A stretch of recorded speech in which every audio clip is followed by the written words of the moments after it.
Chances are the main thing holding you back in gaming is your mindset.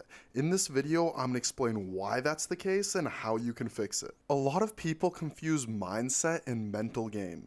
Mental game is everything from raging to a flow state. Most people see mental game as their ability to not get angry, but it also extends past that to their ability to let go and achieve a really highly focused flow state. Mindset is connected to that, but it's also very separate.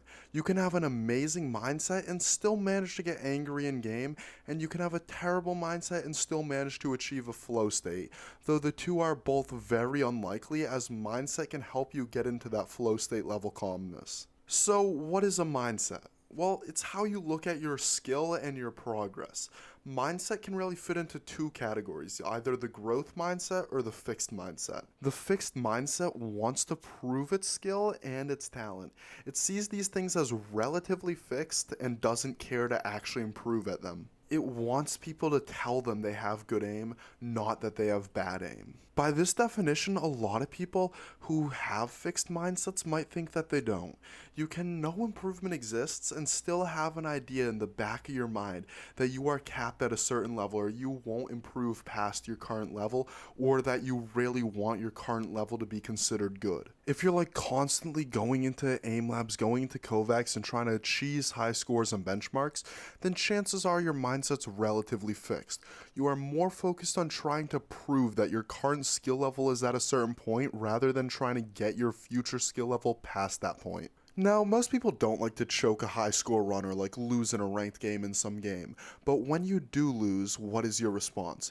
Do you take it as something to be upset about? Does it make you feel like you're worse at the game, worse than your friends? Do you get angry at your team if you're in a multiplayer game, or do you see it as feedback as what you need to improve? Is it possible you even prefer to perform poorly so that you get the opportunity to see what you need to work on? If you find yourself leaning more towards the latter two questions, then that would be the growth mindset approach. So what actually is the growth mindset, why is it important, and how do you get into it? If you haven't already figured it out, the growth mindset is just focusing on improvement and progression in the future. The idea that your ability today doesn't matter. What matters is the steps you take to actively get better. Your skill is not fixed, your talent does not matter, or it is not real. What matters is the steps that you are taking to improve. A growth-minded person would look at why they didn't get their high score and fix that. So why does this actually matter? First, let's get into the mindset's relation to mental.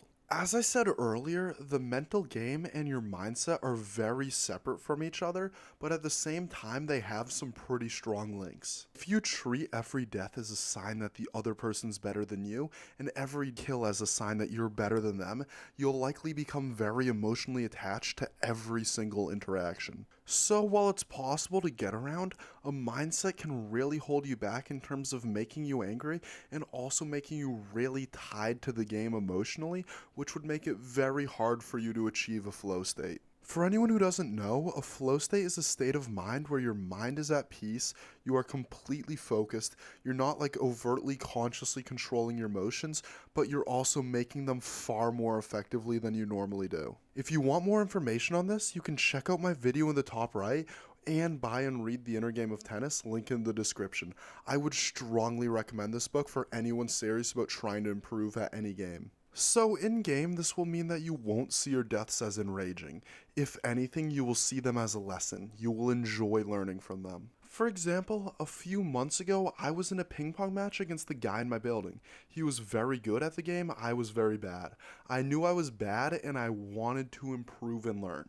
At the end of the game, I lost 11-1. I wasn't upset, I was honestly excited. I found someone who could show me just how bad I was and what I needed to learn. I immediately asked him if he wanted to go again.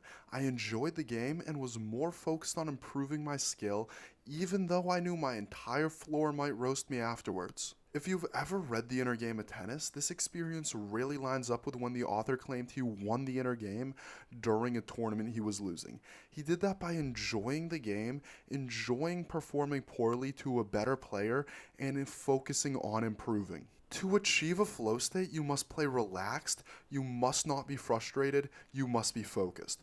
While it isn't a direct way into a flow state or a direct gatekeeper of a flow state, a growth mindset can seriously help you achieve these criteria for a flow state. Once you put yourself into the growth mindset, you will likely experience this benefit. It will be one of the best things you can do for your aim, just like clicking subscribe. The second benefit of a growth mindset is in the long-term progress.